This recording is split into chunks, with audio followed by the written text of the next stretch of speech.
This is Epic 7 Arise, the board game, a cooperative scenario-based dungeon crawler for 1 to 4 players.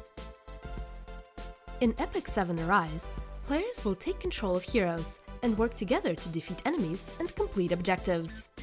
Gameplay takes place in 5 phases. The story card reveal phase, where players learn how the story progresses and learn the current objectives. The exploration phase, where players decide where they plan to explore and spawn enemies. The combat phase, where players use skills and cards to fight against the enemies. The resupply phase, where players can go to the merchant board and purchase health potions. And finally, the movement phase, where all the heroes move to the tile selected in the exploration phase. The first phase is the story card reveal phase. Flip the top card of the story card deck. New story cards will only be flipped if their objectives have been satisfied. Next is the exploration phase. The players discuss and select a single map tile adjacent to the heroes. Then draw an enemy card and spawn the specified monsters. Place an HP marker underneath each monster and place the hero speed token under the enemy card according to each hero's speed. Whenever there are monsters on the board, players enter the combat phase. Players take turns in speed order. At the start of a player's turn, if they have less than 2 cards, they draw one. Players use skill cards to activate one of the 3 skills on their player board. To activate a skill, a player must use the exact value of cards listed or combine 2 cards to equal that value. Players can play souls to activate the soul burn effect on their skill for added bonuses. Players can also play souls to activate a dual attack. A player must spend souls equal to the friendship level of the player they wish to perform the attack with. The chosen player then performs a skill 1 on the same target. Players obtain souls when they play skill cards with the soul symbols at the bottom. Instead of using skills, a player can instead play an artifact card to trigger its unique effects, or spend a health potion to fully heal. During the monster's turn, it performs the actions listed on its enemy card. If there are multiple actions, roll a die to determine which one it takes. If the action requires a target, draw a target card.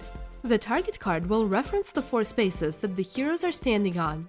If there are no heroes on the space, the monster misses. When a hero is attacked, subtract the armor from the incoming damage to determine how much health is lost. Some attacks will also cause status effects. Once a hero or monster reaches 0 health, they die. Heroes can be revived after battle. Some combats will include encounter tokens. These provide extra challenges for the players to try and complete during a combat. If the players succeed, they get rewards. If they fail, they get punishments and skull tokens, which make the final boss fights harder. Whenever a player kills an enemy, they receive contribution tokens, listed on the enemy's card. At the end of an encounter, players receive rewards based on who got the highest contribution ranking. After rewards are given out, dead players can be revived. They lose the color sky stones of the highest value they collected and are brought back into the game. Also, friendship order is updated. The player with the lowest sky stones is put first. Sky stones are important because they represent a player's score. While the players are working as a team, the player who has the most sky stones at the end is the ultimate winner. After the combat phase, players enter the resupply phase. Players can purchase health potions for 1 sky stone each from the merchant board. Finally, the movement phase. Starting with the player highest in friendship order, all the players move to the tile they selected in the exploration phase. If the heroes all die in battle, the game is lost. If the players complete all story objectives, they win the game. Ready to play? Select a chapter and take out the chapter card, story cards, and encounter tokens. Place the adventure board and merchant board on the table. Place the healing potions underneath the merchant board. Separate the boss from the rest of the enemies and shuffle the enemies, target cards, and artifact cards separately, placing them on the adventure board. Randomly take out 2 of the target cards. Place the story cards face down on the adventure board and flip the first one up. Place the map tiles according to their setup on the chapter card. Place any encounter tokens on the board according to the chapter card. Each player chooses a hero and takes the corresponding miniature and health. The health determines the friendship order. The player with the lowest health is ranked first, followed by the rest in ascending order. Next, hand out skill cards to each player according to this table.